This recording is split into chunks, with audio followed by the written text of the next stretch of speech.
my husband and I have been foster parents now for over 3 years, and we have a foster child who lives with us, and her mother is a heroin addict. And I have met her mother before in court, and it's very sad. This little girl is one of 8 children. Heroin rips families apart. I was growing up in Brooklyn, New York. You know, a lot of this stuff was going on, and when you had somewhere safe to go, you had a gym to go in, you had a exercise room, and you had guys to play with to help you, you know, really advance your skills. It really made a difference. Kids are resilient. They'll tell you everything. I know what parents are doing. I know what the grandparents are doing. I know what they all doing. And parents, ask your kids questions. Find out who your kid is hanging out with. Know what your kid is doing, because there's so much out there, and people say, like Jerry said, if you ain't a parent to your kids, somebody gonna be a parent, and it might not be the influence that you want it to be. Yes, I had no idea. I was told I was going to go out and start recovering 12-year-old victims of trafficking, and I didn't believe it. And then I started doing this and started seeing what was really happening out there. And I'd go to Little League games out in the suburbs in DuPage County and soccer games, and I'd be sitting there and somebody would say, I hear you got a new assignment at the state's attorney's office. What are you doing now? And I'd say the words human trafficking. And all of the parents of my kids' friends would all say, oh, that's terrible. Do we have that here in Chicago or Chicagoland? And we do. We were number 6 in the country. Now that we've started uncovering more and more cases proactively, now you would think that would bring us down in the rankings, but actually it's brought us up, because now the statistics are better. Now they know about more of the trafficking because we've uncovered more of it. Now we're number 5, I think, in the country, is the most recent numbers I've heard. And so the next thing that everybody says is, so where are they bringing these poor women here from? And then the next thing I have to tell them is, if you're talking about sex trafficking, the vast, vast majority of our trafficking victims are American citizens. They're not being brought here from anywhere. Everybody thinks, oh, it's China, it's Mexico, it's South America, it's Eastern Europe. No, it's Glenview, it's Gurnee, it's Milwaukee, it's Eau Claire, Wisconsin, it's Naperville, it's Lisle, it's Orland Park.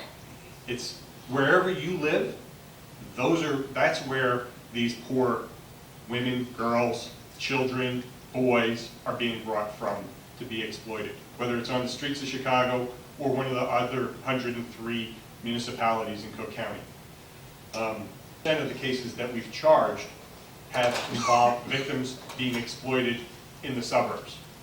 And not just in Harvey, but also in Glenview, Skokie, Arlington Heights. I see cases come across my desk that have hooks in Naperville, in Lisle, in Gurnee, in Round Lake, in DeKalb, in Kankakee, and every city that you could come across. It's happening in your town, whether you believe it or not, whether your politicians tell you that it's happening in your town, it is happening in your town. Not good at manipulating people. If you get them hooked on heroin, you can control them anyway. Heroin is basically creates accessibility for human trafficking. Anybody, every person in this room could be a human trafficker if you had somebody that you could control because they were hooked on heroin. Heroin addiction is so bad, and heroin withdrawals are so horrendous, and they come on so quickly, that once you're hooked on that drug, and when you want to leave, let's say you've got a young girl who gets sucked into this, gets brought in on false promises, by the time they realize that they want to leave, that they've been lied to, and it's time to get out of there, they've only got 12 hours from the time they had their last heroin fix. If the trafficker puts them out on the track and makes them go work for 6 or 7 hours, now they're only 6 hours away from feeling like they're about to die.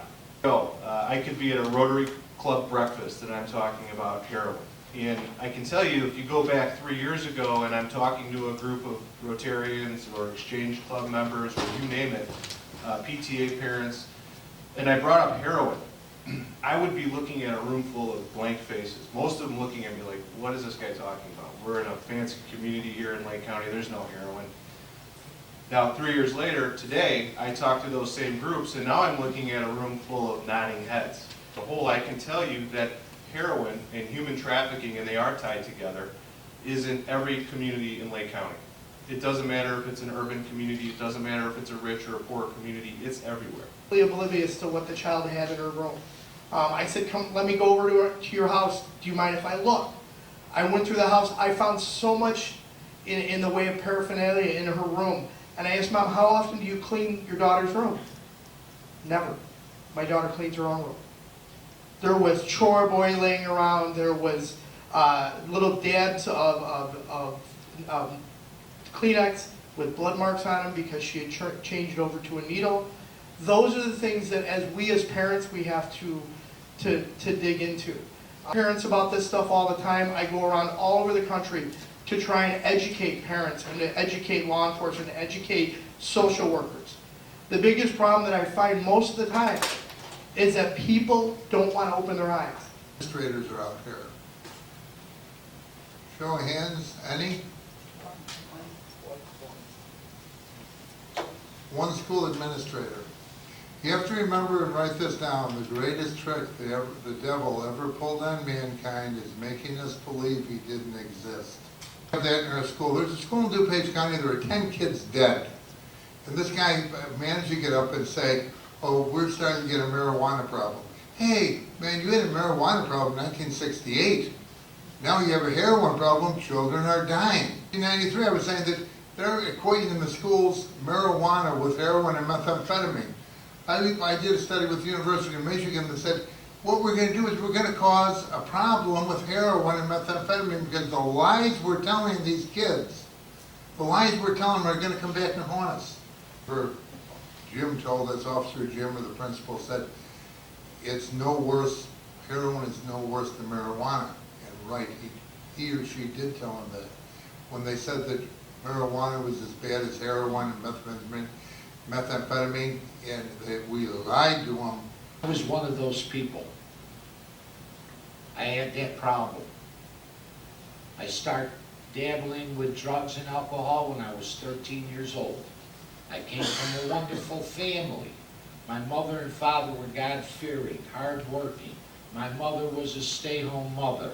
All she knew how to do was give the 8 of us the love a mother could give. And it didn't start with heroin. It started with alcohol. I started the blackout drinking. I started aggressiveness. I started dabbling in drugs. I started doing everything. I overcome it, and there's hundreds and hundreds and hundreds of thousands of people like me that have overcome this problem. I'm a police officer. I'm with the Office of Emergency Management Communication with the City of Chicago. And I'm a success story when it comes to being down here.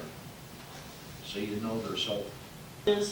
These people who are involved with this have a magical way of making victims feel like they're not victims. Feel like this is a lifestyle that they belong in. They give the connectivity that you've heard about. These people feel connected to something. They feel bonded to it.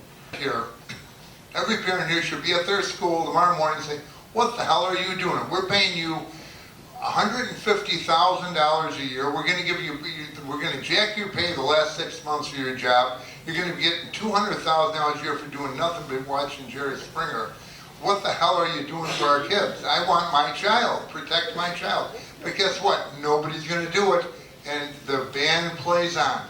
And you have one person up here, you know, you have Joan up here that had enough guts to do it. Now, where the hell's the mayor of the town? Where is your city council?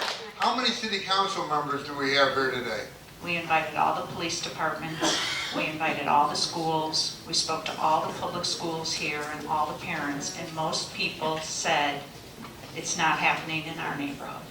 Are they educating in the schools, Joan? We're getting educated about bullying and say no to drugs. Are they incorporating child trafficking? And No, they're not. they're not. But we're going to change that.